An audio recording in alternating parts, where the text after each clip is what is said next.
Good morning. Greetings from Iowa, the tall corn state, the land of balanced state budgets. And no governors in prison right now, by the way. So it's good to be here. Again, it's my pleasure. Max, we've never been on a program before, but we travel a lot of the same circles in late August. It's usually called the Farm Progress Show.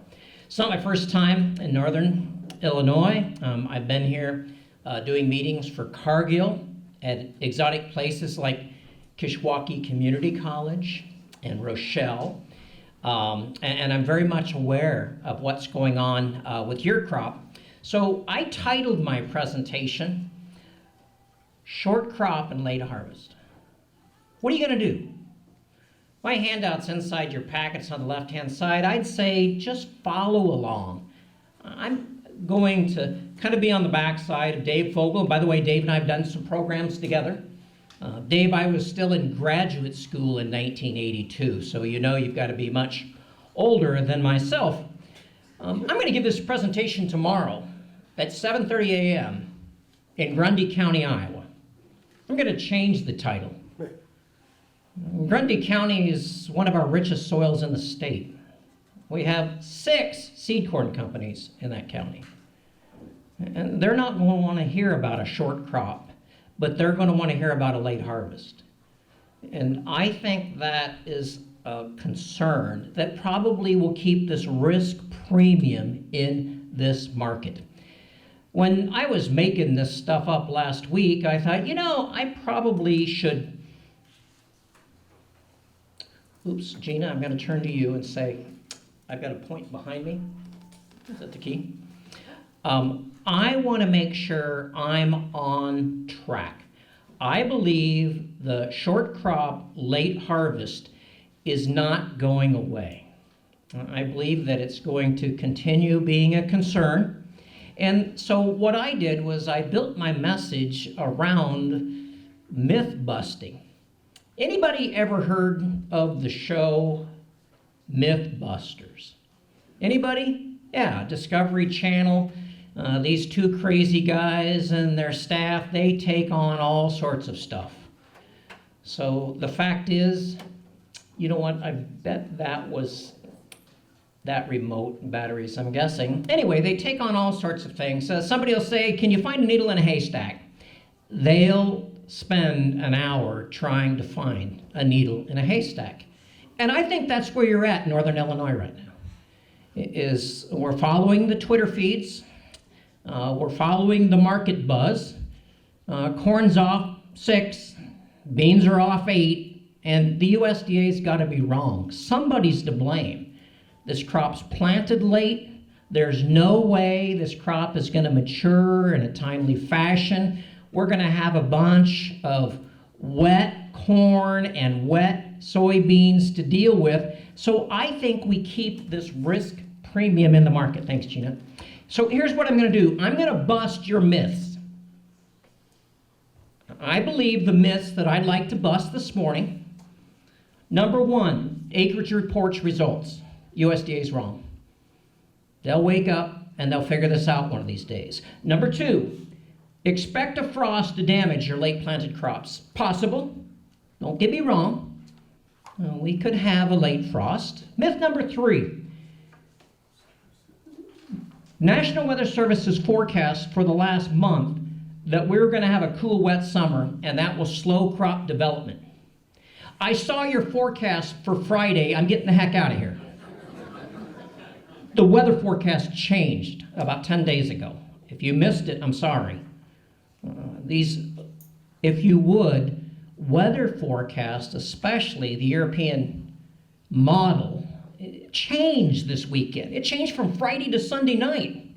And if you're missing those, I'm sorry. I get my information free from Champaign. I don't know, I guess you're probably still paying for yours. The final yields will be way below the 30-year trends. There's no way that we could even be close. And the final myth I'd like to bust is that corn freight prices will peak. The futures prices will peak post-harvest, kind of like what we did in 10 and 6 and 2. And that happens about 20% of the time in the last 20 years. And then you're going to see what I teach. I like to teach to crop insurance. Joe, thanks for the compliment. I like to make crop insurance interesting. Gina, I'm right back to the same place. Here we go, I got it. All right, it's a reverse, behind the back. All right. Myth number 1, USDA is wrong. They accumulated this data on the 14th of June. They had no idea we weren't done planting. And so they're going to go back and they're going to resurvey those 14 major corn producing states, including Illinois and Indiana and Ohio and South Dakota. Those are the big 4. They're all in the top 10. It's nice to hear Illinois in the top 10, isn't it? All right. You are in the top 10. You're the number 1 soybean producing state 2 years in a row. And you're the number 2 corn producing state. And you probably won't catch Iowa anytime soon. And you said, why? You're cheating. No, we plant an extra 2.5 million acres. It kind of helps assure that. When I look at USDA and their release of June 28th, planted acres, they're wrong. But they're within 2 million acres. Is that close enough? Statistically, they are sound. They are so much more sound than anybody else that's doing this. I got somebody that signed up my cell phone for a service, and it's somebody that I have no idea who they are, and all they're doing is churning accounts. You with me? You know, I was supposed to get out of my long feeder cattle position yesterday, by the way. So be careful of where you're getting the source. When I look at USDA data, their margin of error in a 90% confidence interval, I took those statistics classes, is about 1.5% margin of error for corn. For soybeans, their margin of error is 2.2%. It's a little under 2 million acres. And that's what, when Dave says, when USDA speaks, people listen. And I don't pay attention to people like Darren Newsom that says we ought to do away with USDA and let private industry do this stuff. And trust me, ADM, Cargill, and Bunge, they'll get her done for them, not you. And you'll look just like Brazil and Argentina and the Ukraine and South Africa, where there is no government reports. There's nobody using scientific methods. Myth number 1, USDA knows what they're doing. On June 14th, they probably did not assess all of the prevented planting acres, and especially those acres that got planted later. They do use satellite imagery. They do use technology. And on Monday morning, August 12th at 11 a.m., they will adjust those numbers. I still think they'll be within 2 million. I still believe on Monday morning, August 12th, they still will be close to what those acre numbers are. Myth number 2, we're going to have an early frost. I know it. This is kind of like being shamed by your parents. I know we're going to have an early frost. This is the year. It's going to go cool next week. We're just going to have an early frost.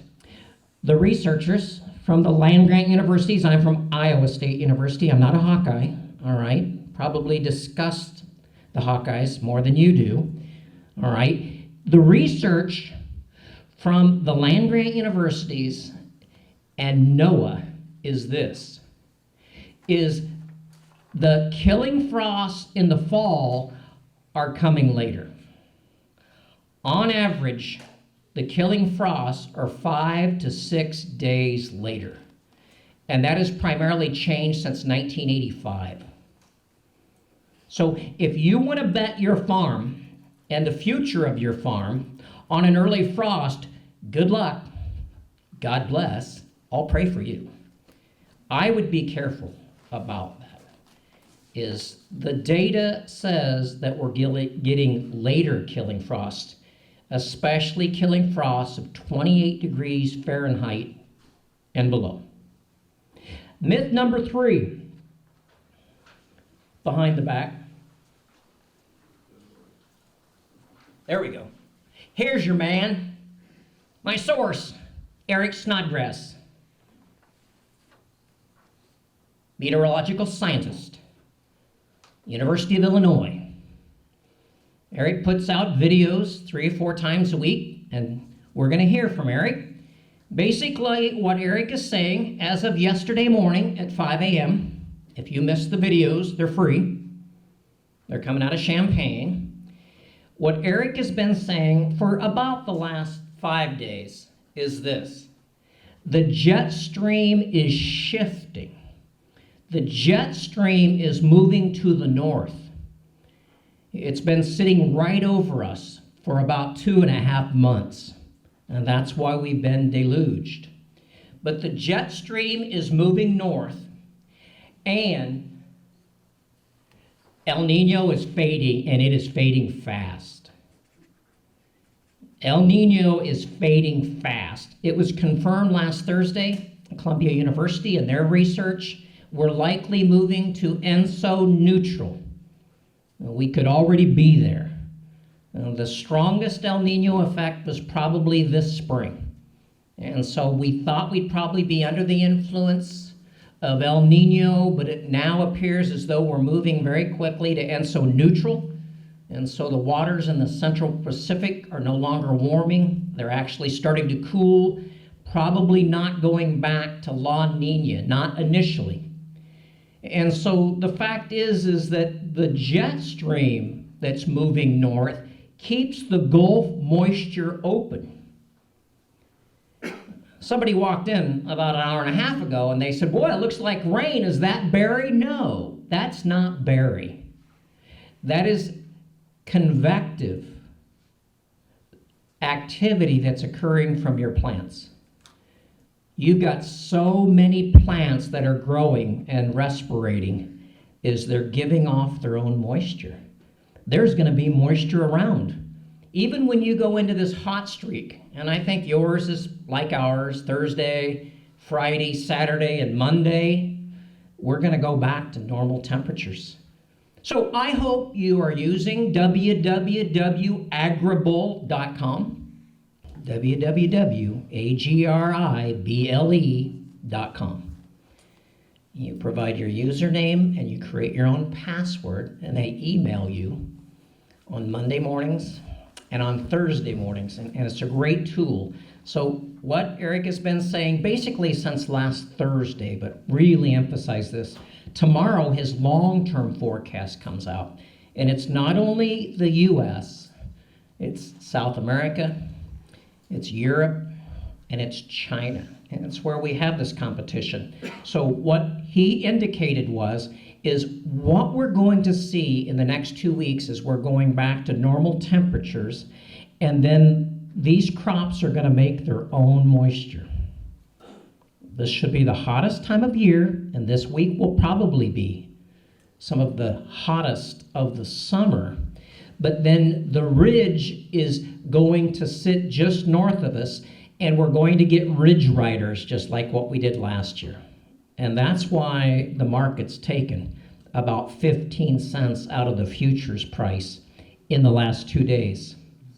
What about yields? And I agree with Dave. I don't think anyone knows what these final yields are, and that's why I think a lot of this risk premiums here is the uncertainty of acres and the uncertainty of those final yields. And I don't think we're going to know these final yields until we get to January 10th, or Friday.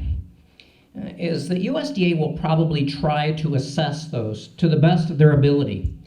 Our 30-year trend yields, after 6 consecutive years of above trends, would indicate that our U.S. corn trend yield was 176.4, and our 30-year trend yield for beans is 51.6. I can tell you with a high degree of confidence, we're not going to make trend. I believe the late planting will likely mean that we're probably going to be somewhere around 5 to 10% below trend yield.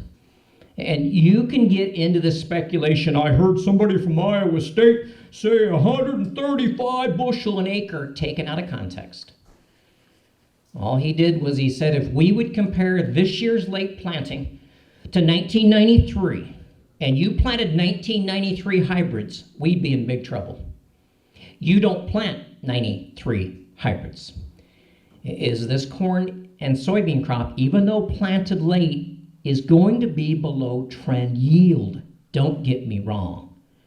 So I'm going to step back from the myths, and you might say, I don't like the guy from Iowa State, I don't trust the guy from Iowa State, but let's try one more. Here's my fifth myth.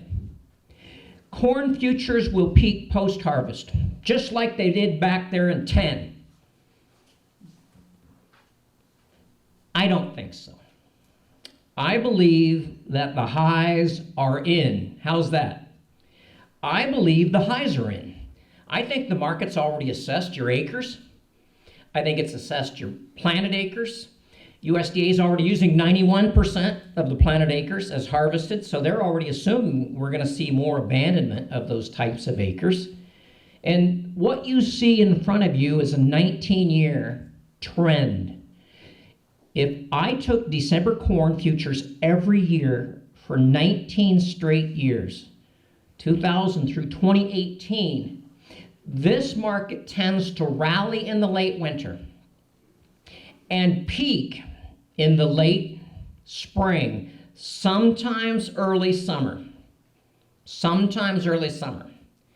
But over the last 6 years, the corn high is somewhere between April 9th and July 14th. I think corn's doing what it's done for the last 6 years. It rallies with the uncertainty of planting the northern hemisphere crop where 85% of the corn's produced. And soybeans don't necessarily follow this same path. But then once this market feels comfortable with the crop that's growing and the weather forecasts that are coming, then the futures prices decline. I don't think we're going to see the type of decline that we've seen in the past. I think December corn's going to be well supported at the gap, 420 to 422. I just won't be surprised to see eventually we put pressure on this futures contract, and the market's done what it's done the last 6 years. It peaks much earlier. And so I believe the challenge for you as a producer or an agribusiness professional is to help farmers overcome these emotions. See, when we finally rally, I call that greed. And there was a lot of greed this year, Dave. Is the market went up $1.10 in 5 weeks. And I think put in a high around 473 the December. But then our ego gets in the way, and this is where most of you producers are at today. You don't want to hear that the high's in. You want to hear that we're going even higher, and that we're not just going to stop here. Is somebody's got to be wrong, and it's not you, so it's the USDA. It's Chicago. Max, I don't have to drive far to LaSalle Street to beat the crap out of those guys, do I? But since 90% of it's electronic, you just be beating the crap out of a computer. How's that? It won't even be open outcry. But what I think a part of the challenge is to do nothing. And I'm not saying sell your whole crop. So I picked up 20 minutes, so I'll talk slower. How's that? We're good. Here's the lessons learned from Iowa. And I think these are valuable lessons. Whenever we have a short crop, and we've had a short crop, trust me, 77, 83, 88, 93, 95, 2002, 2008, 2012. It's not as if we haven't had these experiences. Here's what I think you need to learn from them. Number one, yield losses are not as bad as you first thought. People were telling you you'd be 20, 30% below trend, and I'm saying 5. I won't be surprised that we're 5% below trend yield, because we're not going to get that Illinois boom 203, 206 that we've seen 2 of the last 3 years. We're probably going to get Iowa's 195, and Nebraska's 192, and the best corn in the belt is sitting to your west along 80. The best corn in the belt is sitting to your west. So those farmers won't have the same basis opportunities that you have. Number two, the crops are slow to dry down. There is the big concern. Have you booked your propane yet? You better think about it. You are likely going to get yields higher than what you thought, but it's going to be wet. It's probably going to be a crop that dries down slowly. We helped ourselves with the heat around the 4th of July, and we're helping ourselves with heat the next 4 days. You want heat pushing this crop. The late planted crop, you want this heat right now. And then when we get to tassel and silk and pollination, then you don't want that extreme heat. And that is the forecast that's coming at you, is you're probably going to get better yields, but I think it's going to be wet. Number three, the futures prices peak much earlier than what we thought. And so if the high's in at 473 on the Monday after Father's Day, now what are we going to do? Well, that's an interesting one, and I'm not here to say I know exactly what you should do. My second set of points. The processors will strengthen their basis, especially the big boys like Cargill and ADM and Bunge. They are coming after your corn now, and they're coming after the corn at harvest. And it's up to you. You can do what I see on this television show, and I love it. It's not Mythbusters, it's called Hoarders. Are you familiar with that one? You're a hoarder. You lock your grain bins, you put 3 locks on it, locks aren't coming off. It's the basis that's going to get that grain moved. I would guess most of you are not going to want to move the grain until you got the next crop coming. And about the last week of August, the locks are going to come flying off. But the cash price won't be near as attractive in late August and early September. And there will be uncertainty about who's going to provide that corn until we have that next crop coming. Farmers will hoard their old crop bushels, and they'll stop selling new crop. Now that's from Iowa. That would never happen here, would it? It's happening. You feel so bad that maybe you missed this last run up, 3 times the charm. You missed this last run up that you won't sell. To me, futures are going to trade in a very volatile fashion in a 30-cent trading range. Basis is your game. This is in your wheelhouse. This is your ability to understand that I can go ahead and move this grain. You had the mother load of corn last year. You grew your biggest corn crop in history last year. And so I would guess there's a lot of corn that's sitting out there that still needs to move. Your local basis is somewhere between 4 under and 17 under the SEP. And so that is probably as an attractive a basis as you've seen since 2012. You just don't get these basis opportunities. So I'm suggesting you really have to understand how this market responds. Lastly, and I think Dave really brought this to a point, demand destruction occurs at higher futures prices. In the WASDE released on Thursday, July 11th, we lost feed demand, we increased residual, and we lost export demand. Ethanol is carrying your water right now, folks. Ethanol is carrying your water. And fortunately, the ethanol plants are still online in the western belt. I think they're probably coming offline in the east. If you have to bid 75 over to get your corn to an ethanol plant in Ohio, I'm guessing they're going to go on plant shutdown here in about 6 weeks. And they won't make ethanol. And so ethanol that's consuming 40% of our crop, and a third of that's coming back as dry distiller's grain, is carrying us right now. We've got a large livestock industry, record hog production, record poultry production, but understand that they're not afraid in Kansas and Oklahoma to feed wheat. And there's going to be a lot of cheap feed wheat available to the marketplace. So when we have a short crop, we lose demand, and that's already been underway. Future spreads disappear. Corn is gone. The spread between the December corn and the July corn last year, that was 30 cents that paid you to leave that corn in the bin, is 12 cents right now. This market's saying, hey boys, I'm not going to reward you if you want to store this corn till next June. I'm not going to reward you with a future spread.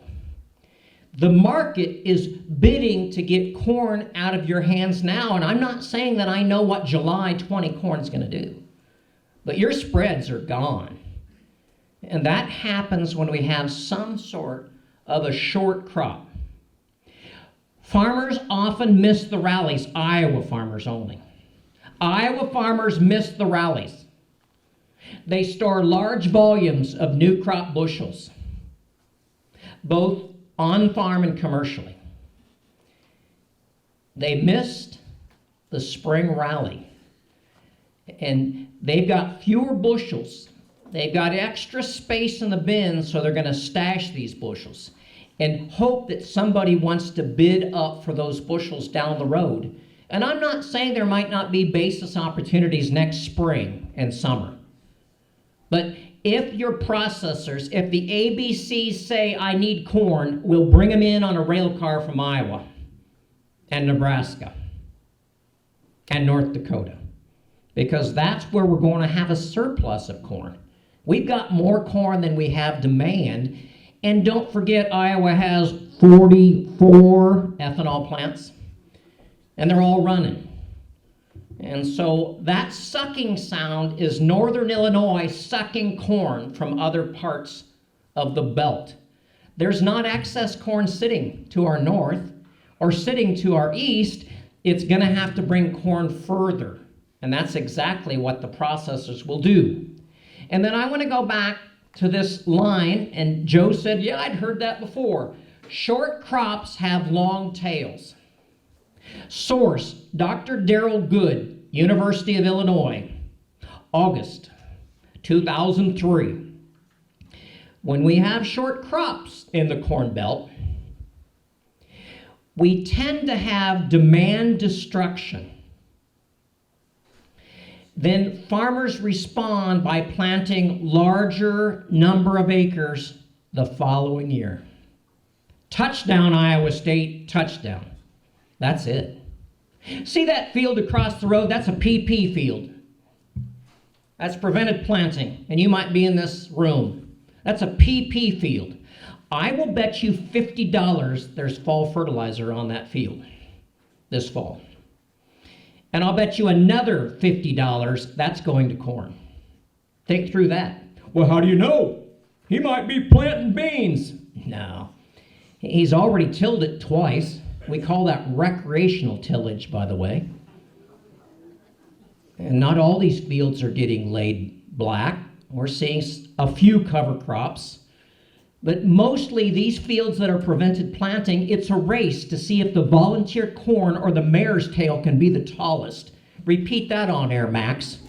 It looks like Illinois is having a tall mare's tail contest this year. Most of those fields are going to get sprayed. They're going to get tilled. There could be some winter wheat, but they're going to get planted in 2020. So if we're missing 10 million acres in 2019, we're going to get them next year. Short crops have long tails. Let's talk a little bit about a farm that I've really enjoyed. And this is a case study farm. It's actually 3 farms. I've got 3 marketing clubs. I've got 6 women marketing grain groups. I teach a little crop marketing every now and then.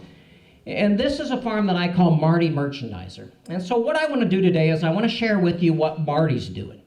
Marty's actually one of 3 farmers that I interview periodically every month. And I've been tracking this dog for 3 years. It's because I think farmers' response is real key. I'll just give you the basic background. This is the 2018 setup because I've got his break-evens, I've got his cost of production. They're probably like your 2018 break-evens and cost of production. He's farmed about 1,000 acres, 500 are owned, 500 are rented. He's paying $250 an acre cash rent. It's great relationships with the landlords. Neighbors are paying $300. He's got $300,000 of cash flow needs, and this is the key. Circle $300,000 if you got the handout out. This is about cash flow. This short crop, late harvest, is about your cash flow and managing risk. Because you can really screw up this year if you're not careful. Marty's got about 100,000 bushels of on-farm storage, and he hates to go to town. He rarely ever puts any bushels in town at the elevator of the co-op, but he loves the people at the elevator of the co-op. He just doesn't like paying drying and shrink and commercial storage. And then his basis is 15 cents less than what he can get at a processor. So most of his corn is going to an ethanol plant. And most of his beans are going to a crusher called ADM. And so he's really in tune with his marketplace. And you can see his APH, they probably look too low for northern Illinois. His 10-year simple average is 190 bushel an acre corn, 53 bushel an acre soybeans. Think through that. He keeps his production evidence by farm. He gives it to his crop insurance agent every year immediately following harvest. That is a religion in Iowa. You keep your records by farm, even if you use enterprise units. And you turn your production evidence into your crop insurance agent every year, immediately following harvest. And then you can see that he had 10,000 extra bushel left over, and you probably got a lot more than that. God bless you. And you can see how he tracks his break-evens. He does an APH break-even in March, and once the combine's done, the crop's harvested, he turns in his production evidence, and he calculates what he calls an actual break-even. This is no family living, folks. He's going to have to build in a little cushion to family living. In 18, he had a great year because his break-evens were low and he had a chance to forward price, and Argentina saved his skin. As the drought in Argentina in the late winter of 18 really saved him. He was able to forward price 50% of his corn and 80% of his beans. And almost all those bushels are going to the processor because of basis. He doesn't pay drying and shrink on his corn. He doesn't get 90 under for a bean basis like his neighbors. He gets 45 under going to a processor for beans. And so what I want you to do is just kind of follow along. This is a farmer that really knows his cost. He really knows his cost. And so for 19, when he put together his 19 break-evens, he thought using his APH, which is up to 192 now, because we got to add that 210 bushel an acre yield that he got in 18, just like you did, he thinks his break-even is going to be around 339. Now here's the short crop issue. He doesn't know what his actual break-even is going to be, and that's where most of you are at. It depends. It depends on my final cost divided by my final yields. Soybeans, the same way. When you see the soybean number, he calculates his estimated cost. He divides that by his APH, which is up to 54 bushel an acre now. And those are key. I believe in my heart of heart only about 30% of Iowa farmers actually know those numbers. 70% are guessing. And the more land that you own and less cash rent, the more you guess. And it's because you say, well, that's not important. There's nothing I can do about it. This is the start of a marketing plan. And Marty's one of the better marketers that I work with. And I work with about 2,000 Iowa farms. And what I want you to see is, what is he doing? How did he market his old crop? Well, he's using what we call the matrix. And the matrix was developed at Iowa State in 1989. It's kind of morphed, and I noticed every elevator's got the same picture anymore. It just doesn't have Iowa State University on it anymore. It depends. What do you think the futures are going to do? Go up or down? And what's the basis? Is the basis going to be strong or weak? I want a strong basis. And this is how we teach thousands of Iowa farmers and farmland owners and agribusiness professionals. Marty likes to use non-roll HTAs. He likes to commit bushels to the ethanol plants. He's got 3 of them within 60 miles of his farm, and he's got trucks. And he can move a lot of grain in a short period of time. So he uses HTAs, especially new crop. So he's already got 19 corn and 19 soybeans priced. He even used HTAs on his old crop beans, which he holds no beans. Marty has no old crop beans. He's not playing that game. The government gave him $1.65 a bushel last December. So he's not playing the crazy game of storing a lot of old crop soybeans. Then the other strategies that Marty likes to use is in the fall and winter, when the futures aren't going anywhere, Marty likes to lock the basis. He works with his processors. He locks the basis. He delivers those bushels. He gets 70% of the cash value. You could do the same thing with a broker, should you decide to. He could use minimum price contracts, but he doesn't like to pay the premium because it's all time value. And so he doesn't like to buy options in the fall and winter. He likes to deliver bushels. Remember the $300,000. He's not debt-free. He's not debt-free. He needs cash in the fall and the winter. On soybeans, he's done. He moved most of his soybeans last December.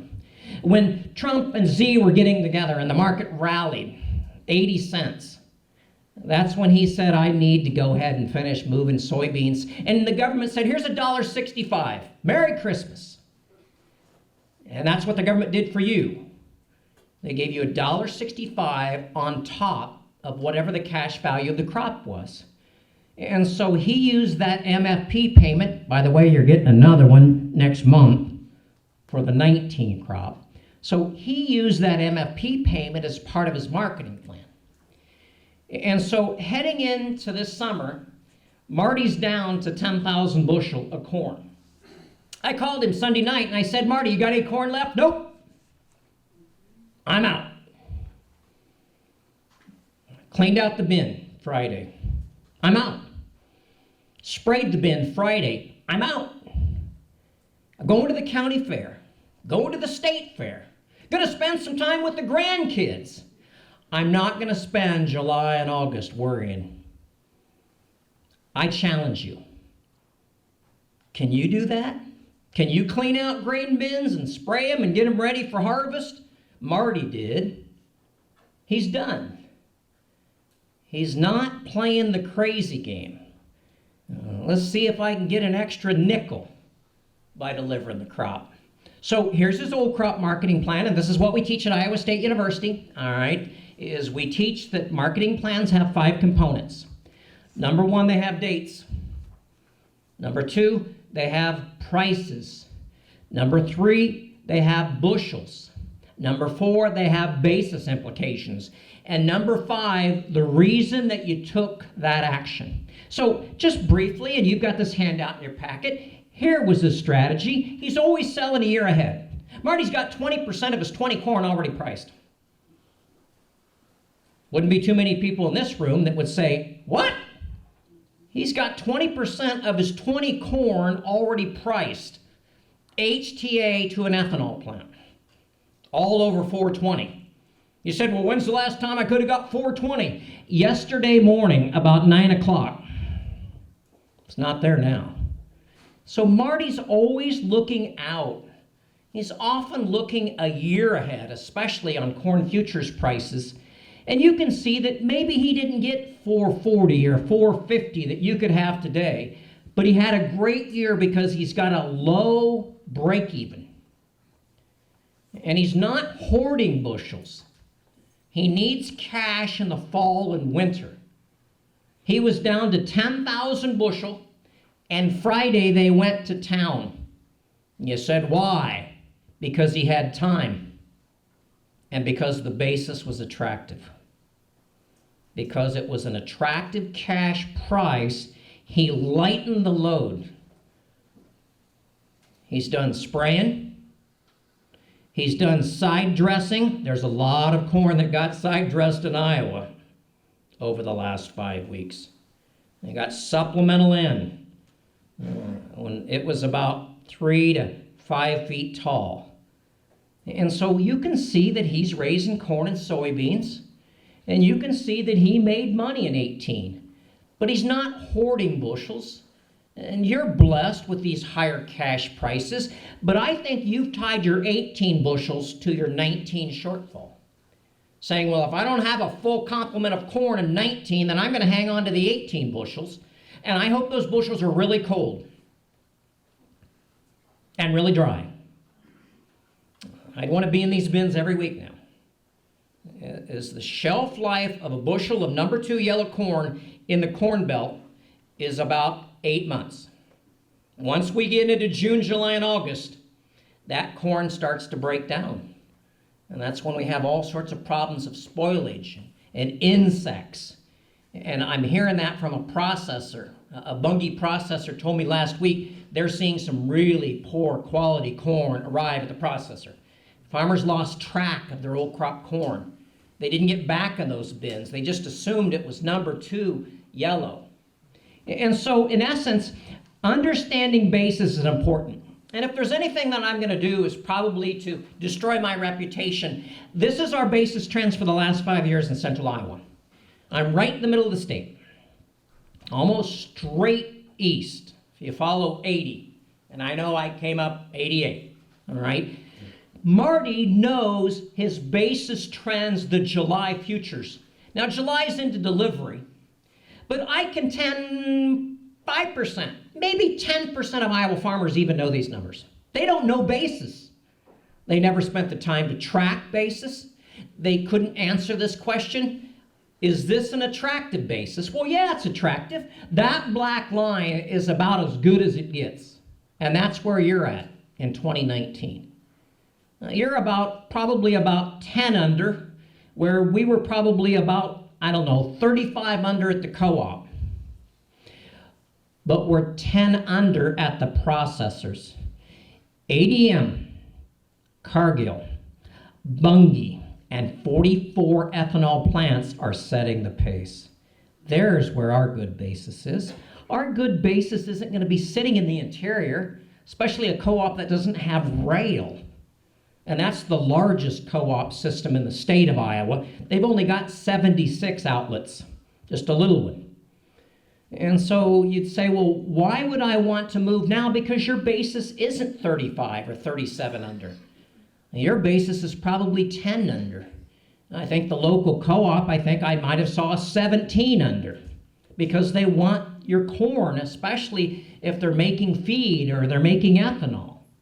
Here's the new crop plan, and this is what I think is the most important thing I can present, Joe, and I think this is why you invited me, is what's Marty doing in 19? Marty's going to make money in 19. He was able to plant about 30% of his corn before Easter. That's where we define it. We don't even call it months. He planted 30% of his corn before Easter, and it was a little rugged looking in May. It's 200 bushel corn. Marty's going to grow 200 bushel corn. It's not going to be his entire farm or his entire fields. Here's where he's at. He likes to sell corn and soybeans ahead. For the bean crop, he's out. He's not holding. $8.80 cash beans because the government gave him $1.65 and his break even was $8.08. Hello? He made over $2 a bushel because he grew a big bean crop last year and the government market facilitation program. And so he had one of his best years he's ever had in beans. He cleaned out the bin in May. He had a lot of time in May to clean out bins. And there was a good basis bid at this little ADM plant down the road, and so he's done with beans. And so having a plan, old as well as a new crop plan. Now, here's the new crop marketing plan for corn. He started early, a year ago. Whenever December corn's over 420, you do not have to slap Marty Merchandiser. He's awake. Whenever you offer him 420 a year out, he's awake. We've been above 420 for about 6 days this summer. As recently as Friday, above 420, December 20 futures. There's December 19 futures. He's scaling into this. You can say he's a fool. He didn't get 450. He didn't get 460. He didn't get 470. No. He's controlling the controllables. He's scaling in at levels somewhere between 4 and 450. You said, well, when's the last time we were above 450? December 19. Yesterday. And so here's usually the feedback I get when I go to places like Macomb and Galesburg and Dixon. Then why weren't you here last week? This isn't my problem. This is you. Do you have a plan? And I heard Dave mention there's farmers that don't even have a price. There's no futures price objective or a basis understanding. Here's where Marty's at. Marty sold his corn ahead. But look very closely. Marty did something that only about 5% of the farmers did. Dave, do you see it? He bought a Courage Call in the spring. That's another Iowa State first down. What? He bought a Courage Call in the late spring to give him that confidence to sell those rallies. He bought a December call 390 strike for 20 cents. December futures are at 440. What's the value of that call option? 50 cents. And so he's tying options in. He's not anti-options. He just doesn't like to pay a lot of time value.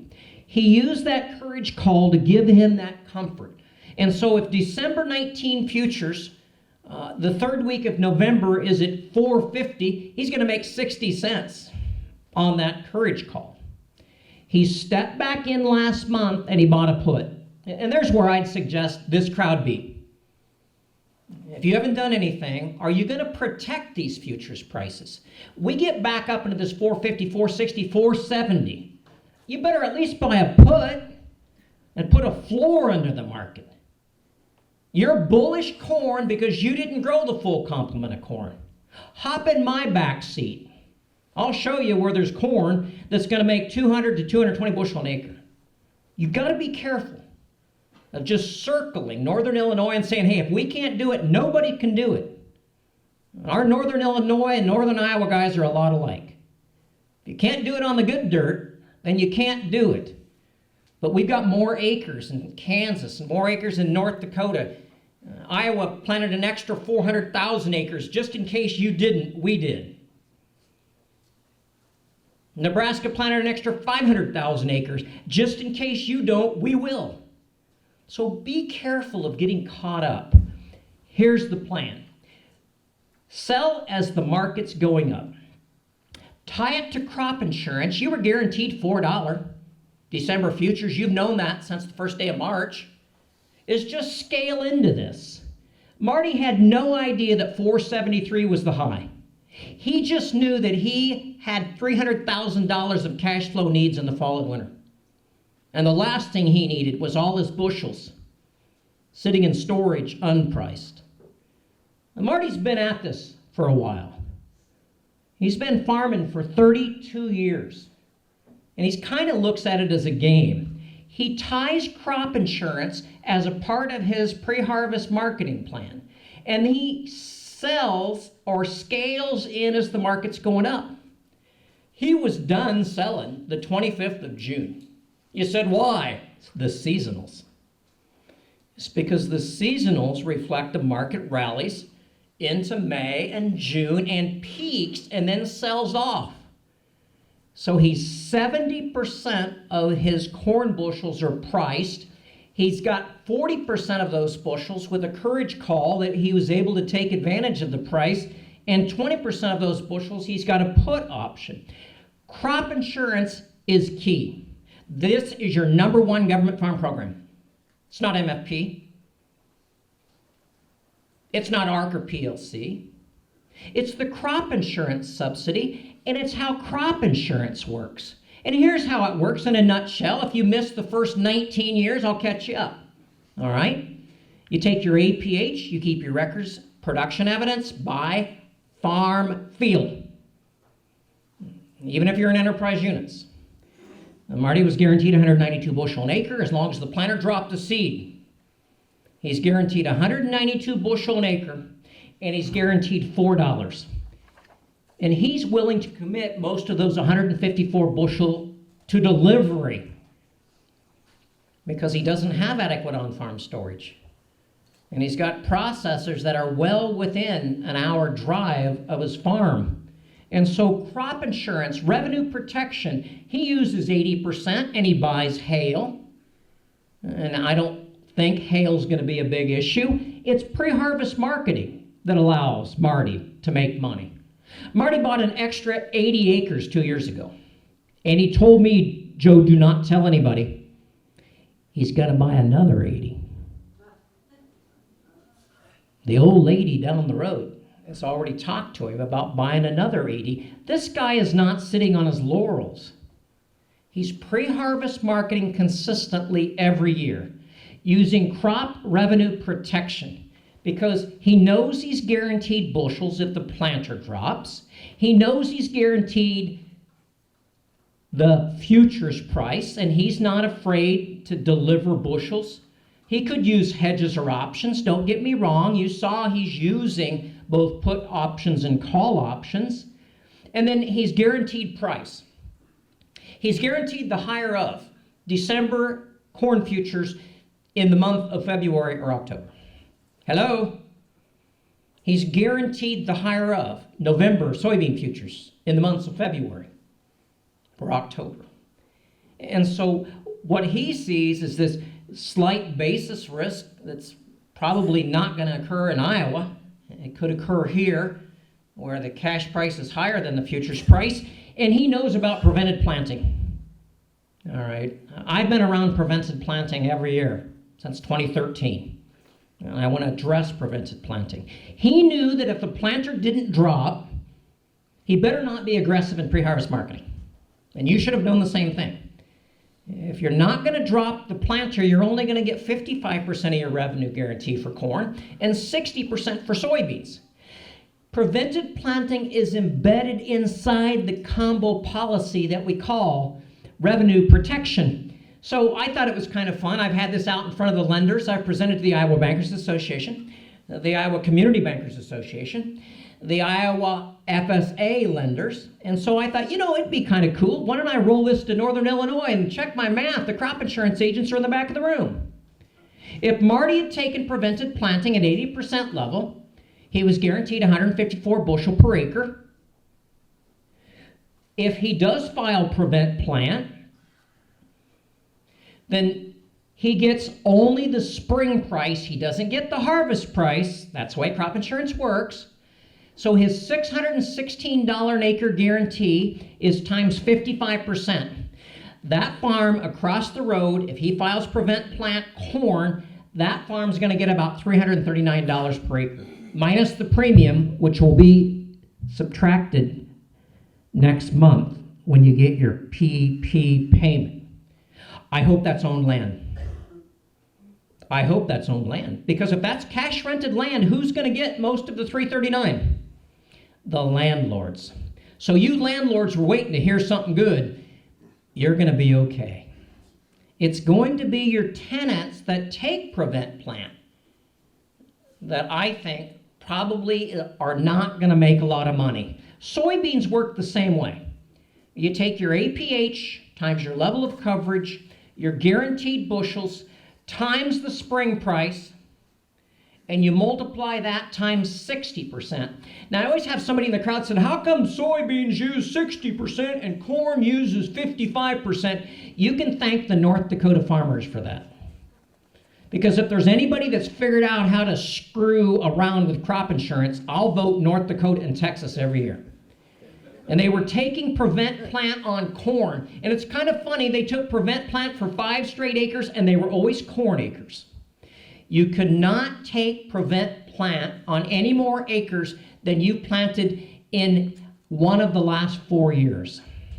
And so I hope most everybody in this room have good crop insurance agents, and you were very well informed. I believe of the roughly 8 to 10 million acres that are PP, I believe that'll happen. We'll see that probably in September, October report. I believe most of those will be corn PP. Even if they were going to plant beans, they'd file corn PPY. Corn pays a heck of a lot better than does soybeans. Most of these acres that didn't get planted will be corn prevented planting, but those acres in that unit cannot be more than you've planted in one of the last 4 years. So crop insurance is pretty prime. We've had crop insurance for a long time, and you can just kind of see how crop insurance works. Next year, we'll throw SCO in. That will come with the price loss coverage, or the PLC. And so there will be another decision to make next year if you elect and enroll in price loss coverage rather than average revenue coverage. So I want to make sure that you're well in tune. Crop insurance is a decision that you make annually on or before March 15th. This is an annual decision. You make it by crop, by county, and you can decide whether to be in optional units, which are all your fields in the section, or enterprise units, where all fields in the county. And you can see why a lot of farms have moved to enterprise units. There's more risk, but there's lower subsidies. And so for those that took Prevent Plant, you're going to get to pay your premium just a little bit early this year. It's because the crop insurance industry is going to extract that premium if there's a Prevent Plant payment for that crop in that county. For the Farm Bill, and I'm not going to step in because this is the role of the University of Illinois, and they do a great job. All right, and I work with Gary Schnitke, and I work with Scott Irwin, and I work with Nick Paulson, I work with Jonathan Koppas, but I want to give you a preview of what's coming at you at about 5 miles an hour. It's called the ARC PLC decisions for the next 5 years, because this will be the first year of a 5-year farm program. You're going to receive crop insurance premium subsidies for 5 more years, 19 through 23. They won't look much different than they have over the last 5 years. But you'll get a choice to make between ARC or PLC. That decision will be by crop, by FSA farm number. It will initially be a 2-year election, and then you'll enroll for 19 and 20. That process will start in early September, and we believe it will run until the middle of March, and you do not want to be in a hurry. You do not want to be in a hurry in an ARC PLC decision, because the longer you wait, the more information you have. But it's going to look a lot like the 14 program, but there's not going to be much money available. And you said, why? Why aren't I getting more government money? The government's got a different way that they're going to provide you money. And it's probably not going to be ARC PLC. It's primarily going to be disaster money as well as this market facilitation program payment. I believe most of you will probably end up in an ARC County program, perhaps an ARC IC, that's an individual program. If these national average cash prices fall below 370, then we might see people in PLC. I think corn prices are going to be very well supported. So for 19, I don't know that the national cash price will be below 370 corn, 840 beans. You've got to be below that for the marketing year to trigger a PLC. I believe most of us will end up back in some sort of an ARC program for 19 and 20. If you are in PLC, then you can purchase that supplemental coverage option. So there will be a little more information that perhaps we didn't see before. Landowners, your operators on your farms can update their PLC yields this winter. So if we've got landowners in this room that have never seen the yields on their farms, you should put that in the lease. I would say 80 to 90% of farmers will go to the FSA office late winter and update their PLC yields using 13 through 17 actual production, crop insurance, production evidence. So the crop insurance industry will be really busy this winter as the insureds want their 13, 14, 15, 16, and 17 production evidence by crop, and then reconciling that back. So beginning in 20, you can have a new yield. It'll be the farm's PLC yields. Soybeans, and I'll wrap us up. There's that data over the last 19 years. We had to take a couple years out because the actual futures price was below the national loan rate. And you can say, well, you know what? Soybeans look a lot like corn. It tends to rally in the late winter, kind of peaks out here in the spring and summer, and then it sells off, kind of like corn. But this is 19 years of data, and there's a new kid in the block, and it's called South America. South America produces more soybeans than we do here, and that's changed a lot over that 19-year period. So I believe the seasonality of beans can often be a rally somewhere in this December, January period, and then again in the late spring and summer. I think South American production has somewhat distorted this. Let's take a look at the new crop marketing plan, and this is Marty's biggest concern right now. Marty's not concerned about hail. He's not concerned about his corn marketing plan. His biggest concern right now, on the 16th day of July, is this new crop beans. He was fortunate enough that he stepped in and got 10,000 bushel of beans sold. And you can see those were forward contracts to a processor, harvest delivery. And so he's got beans that he's producing, roughly 500 acres, and you can kind of see that those are going to an ADM. They're going directly to a processor. Here's the problem with Marty and most everybody in this room. You don't have any beans sold. And some of you are still hoarding old crop beans. And I'm guessing you're probably going to carry those beans into next fall and winter. Now, here's my good news. I believe if there's going to be a rally in the futures, I'll vote on beans. You said, why? 80 million acres. And if there's a crop that's going to get nipped, I think it'll be beans. I think we could have a lot of trouble getting this 48.5 bushel an acre on 80 million acres of beans. And I'm not bullish beans. I'm concerned that we're going to have a lot of beans unpriced going into fall, and we've got even more bushels that aren't priced. And so you said, well, what's Marty going to do? Well, so far he's done nothing. He doesn't have enough bin space. He doesn't want those beans sitting at the co-op and elevator. He sure doesn't want discounted for bringing in wet beans. And so his strategy has a lot to do with what the government does. And I'm not saying the government USDA NAS. It's FSA. It's the Market Facilitation Program payment. There's a payment coming at you. All right, this payment's coming at you very slow. It was announced the 23rd of May. It's called the Market Facilitation Program payment. It's going to be by crop, by county. It'll be a preset number. And I think Marty's decision is going to be based on how big is the MFP. And I get roughly a third of that in August, another third in December, and another third in February. This is under wraps, folks. This is still under wraps.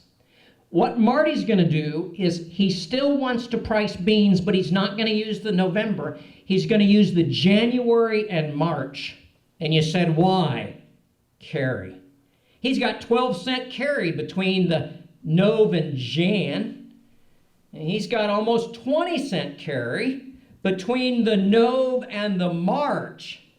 He's not paying attention to November soybean futures. He's going to stash beans. He's going to put beans in the little bin on the home farm. That's a pretty common strategy, isn't it? Marty's going to have to free up bin space that usually is corn for beans. So when you look at a strategy, it looked great in December when he sold those first 2 increments. But the fact is that we haven't been back above the 954. So Marty is going to implement what I call the Hawkeye strategy. What's the Hawkeye strategy? Lower your expectations, Hawkeyes. You're not that good. You're just not that good.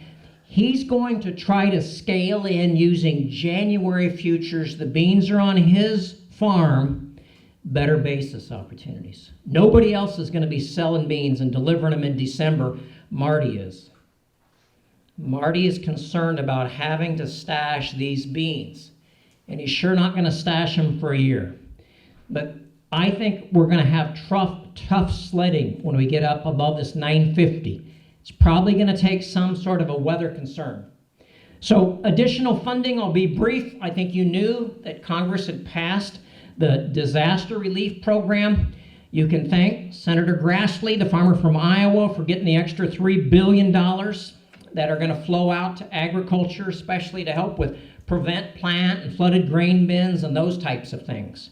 Here's the MFP program that was announced on the 23rd of May, and we don't have anything else, folks. We think there's around $14.5 billion. That's more than we had last year. It's not going to be loaded towards beans like last year, $1.65 on beans and penny a bushel on corn. It's going to be a county-based payment.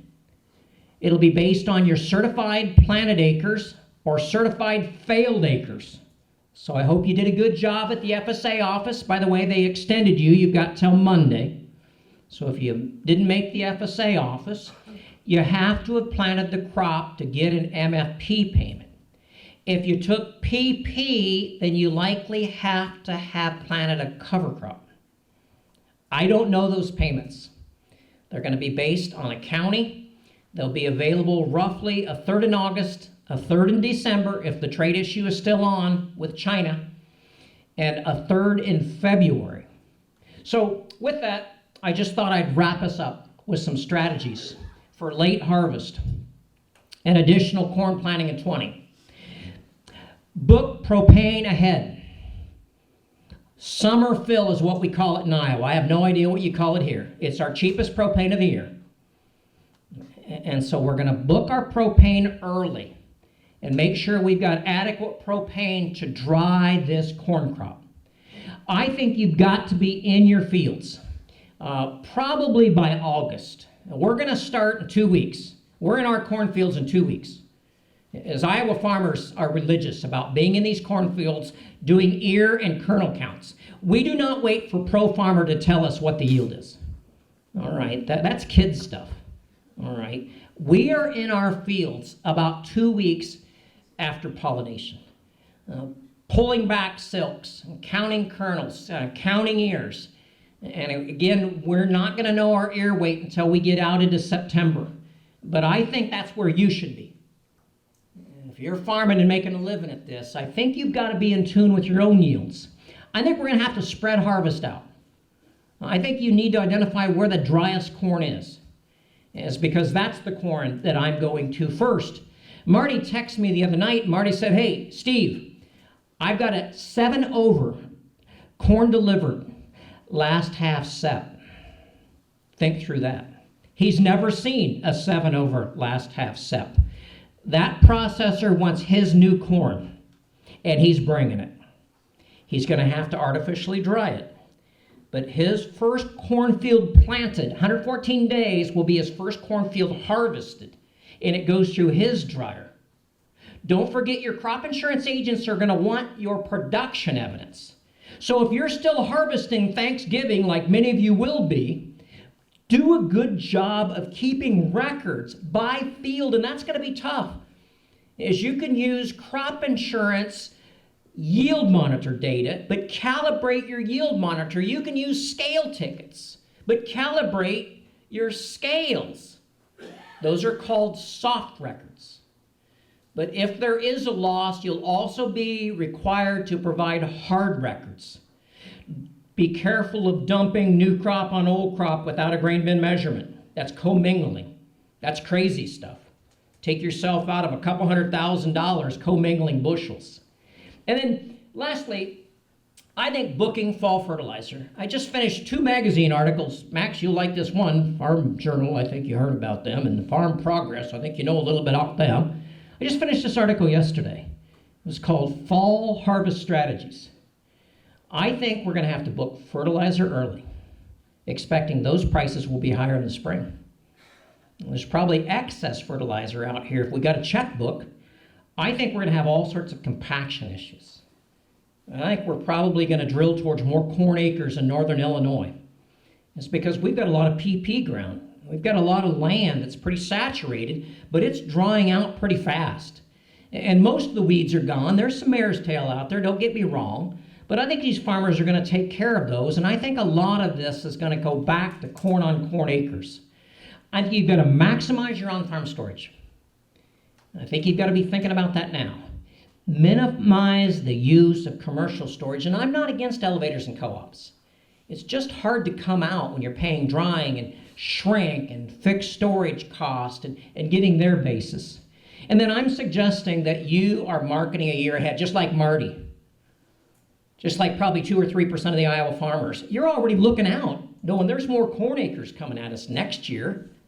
Because there's no guarantee that 20 looks exactly like 19. We're going to lose demand, and we're probably going to grow, in my opinion, an extra 6 to 7 million acres of corn next year compared to this year. So this year, if we're at 90, we're going to 96 or 97 next year.